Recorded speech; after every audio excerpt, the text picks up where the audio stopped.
everybody, here it is January 28th. Month is going kind of fast. I got problems with my snowblower. It's puking oil all over the driveway where I cleared off the snow. Looks like the needle and seat had stuck in the carburetor, filled up the oil to overfill. So if you would have seen the part where it says full, you would have just added that. There's all kinds of gas in there. Didn't know about it. I fired it up. I plowed all my snow because I was getting snow on my face because we had wind, and so I just got the stuff done, and I brought it back and I idled it down a little bit, and I was cleaning it off with my broom before I brought it inside, and it's all shiny on the backside, and I was like, what the heck is that? And I rubbed my finger off it and rubbed between my fingers, like, God, it's oil. It's oil. And then I smelled it, and it's like, it smells like gas. I was like, what the heck? So I take the oil dipstick out, which this thing doesn't even, it's never smoked, it's never done anything. It doesn't use oil. So I took it off, and it's over full. I was like, oh, gee whiz. I look over the driveway, and I'll take it out and show you. What a mess. I mean, it's like I don't know how to describe. And then today, I took the carburetor off, and I thought it was a needle and seat. Looked that all over, and I put it up, and the seat's all messed up, and it won't stop. It's dripping gas everywhere. It's like, oh man, what a day. It's like a one-car, what do they call that? One-car Chinese fire drill or an indigenous white person with dreadlocks. It just doesn't make sense. So let's go out and take a look at this mess I made on my driveway, which I don't know how I'm going to clean up. Usually when I bring it in, I put it on this big towel after I sweep it off to let it kind of drip dry, and you can see the oil spots there from all the oil that it was dripping all over the place. But here, look at my driveway. Ah, Jesus. Look at this oil spot there. You can see a trail. Look at this. Trails all the way down my driveway. Well, there was snow on top of that, but hey, look at this. I don't know what my neighbors, I did my neighbors too. Maybe they don't have lines on their driveway. Or maybe they do. I don't see as many lines on theirs as mine. Maybe it puked all the oil out that it was going to puke out before they got over here. Let's look. Nope. I don't see any lines over here.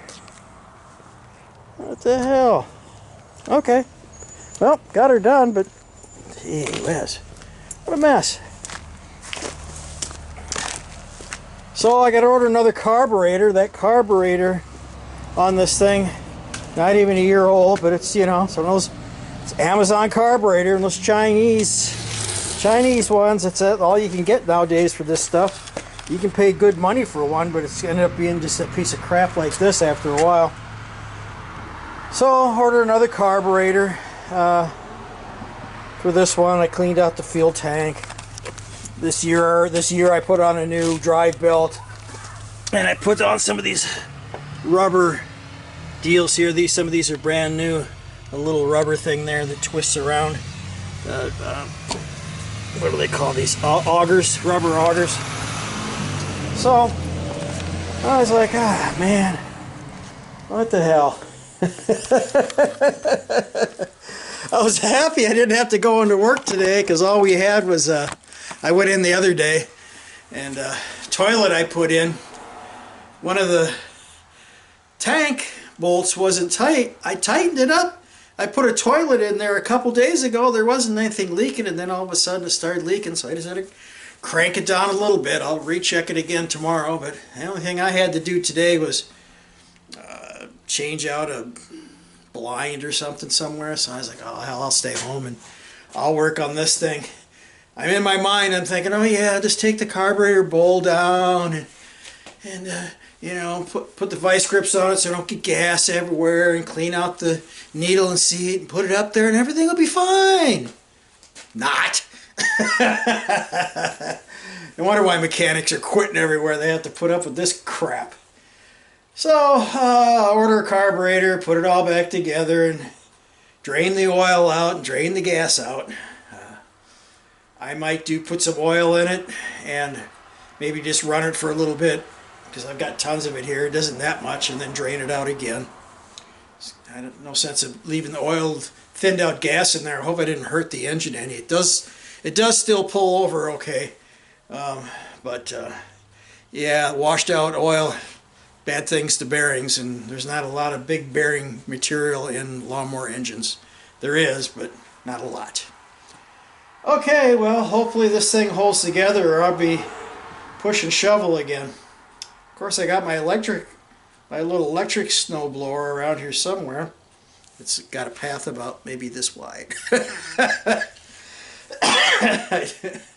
I used it. It works good. It really throws the snow, but boy, you get into some of that deep stuff and you got to shovel it by hand. Man, that just kills my back shoveling it by hand. So, all right. Something forgetter done. So this is Rick from his cold bunker. What is it, about 50 in here? Yeah, about 50 degrees in here, and it's good 40 degrees outside.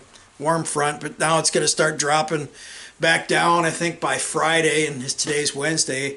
It's supposed to be down to maybe 15, 20 degrees above zero for the high. So, welcome to Missouri. It'll change next week. All right, see ya. Bye.